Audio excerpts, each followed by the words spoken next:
Hello everyone, আসসালামু আলাইকুম। সবাই কেমন আছেন? নিশ্চয়ই ভালো আছেন। কাছের এবং দূরের, বিদেশ এবং দেশ, যে যেখান থেকে আমার এই ভিডিও দেখছেন সবাইকে শুভেচ্ছা এবং স্বাগতম। আজকে আপনাদেরকে আমি তন্দুরি চিকেন তৈরি করে দেখাবো। তো আপনার ঘরে যাই আছে তাই দিয়ে আপনি সুন্দর একটা তন্দুরি চিকেন তৈরি করতে পারবেন। তা চলুন আমি এটা কিভাবে তৈরি করেছি ঘরের সব উপকরণ দিয়ে আপনাদের আজকে আমি দেখাবো।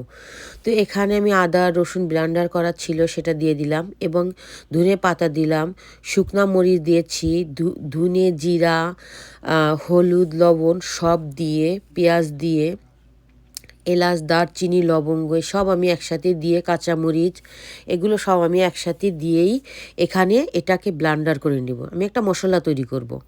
তো এখানে আপনার ঘরে যাই আছে তাই দিয়েই আপনি তন্দুরি চিকেনটা তৈরি করবেন। তো আমি এখানে যাই ছিল তাই দিয়েই আপনার এই তন্দুরি চিকেনটা তৈরি করব। তা যাই হোক, এখন আমি সব মশলাপাতি সব নিয়ে নিয়েছি, এখন আমি ব্লেন্ডার করে নিব। তো দেখুন আমি ব্লেন্ডার করে নিয়েছি, আমার ব্লেন্ডার হয়ে গেছে। এখন এই মশলাটা আমি চিকেনের ভিতর দিব। তো এখানে আমি 3 পিস রান আর থান সহ আমি নিয়েছি মুরগির মাংস।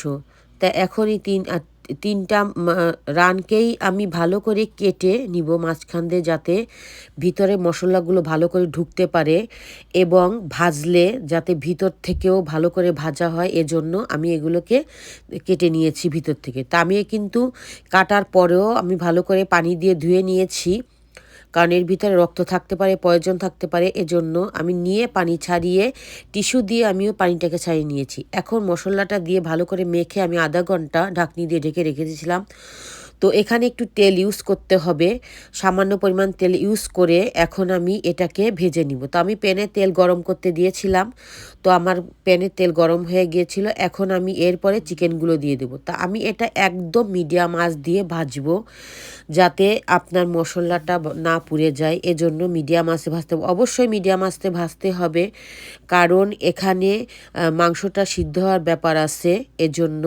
তা আমি মিডিয়াম আঁচ দিয়েই ভেজেছিলাম। আমার 15 মিনিট লেগেছে এক পিঠ ভাজতে, আর বাকি পিঠটা আমি উল্টিয়ে দিচ্ছি। দেখুন এখন যে বাকি মশলাটা ছিল সেটা আমি পিঠ উল্টিয়ে দিয়েই তার উপর দিয়ে দিব বাকি মশলাটা।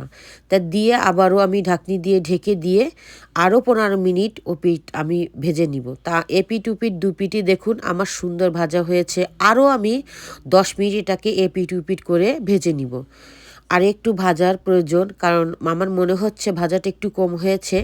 যাই হোক, এখন আমার ভাজাটা হয়ে গেছে। দেখুন কালারটা কত সুন্দর হয়েছে, ভাজাটাও কত সুন্দর হয়েছে। মাংসটা কিন্তু একটু খুলে খুলে এসেছে, তার মানে সিদ্ধ হয়ে গেছে। দেখুন আমার কিন্তু হয়ে গেছে। এখন এই চিকেনটা খাওয়ার জন্য, তন্দুরি চিকেনটা খাওয়ার জন্য আমি একটা সালাদ তৈরি করব। তা হয়েছে কি, আমার ভীষণ ঠান্ডা লেগেছে, কাশি, ঠান্ডা, জ্বর। এখানে মাঝে মাঝে গরম পড়তেছে, ঠান্ডা পড়তেছে, যার কারণে আমার গলাটাও একটু বসে গেছে।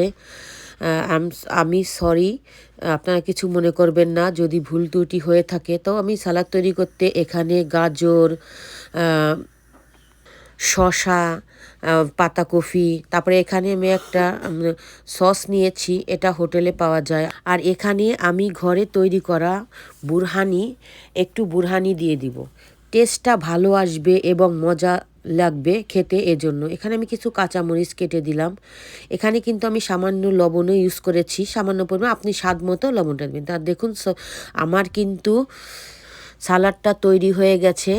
এখন এটা নান বা পরাটা, রুটি, আপনি যেটা দিয়েই খান সেটা দিয়ে খেতে পারেন। তা আমি পরাটা বানিয়েছি, সেই পরাটা হোটেলের রেস্টুরেন্টের মতো পরাটা তৈরি করেছি, তাই দিয়ে আমি বানিয়েছি।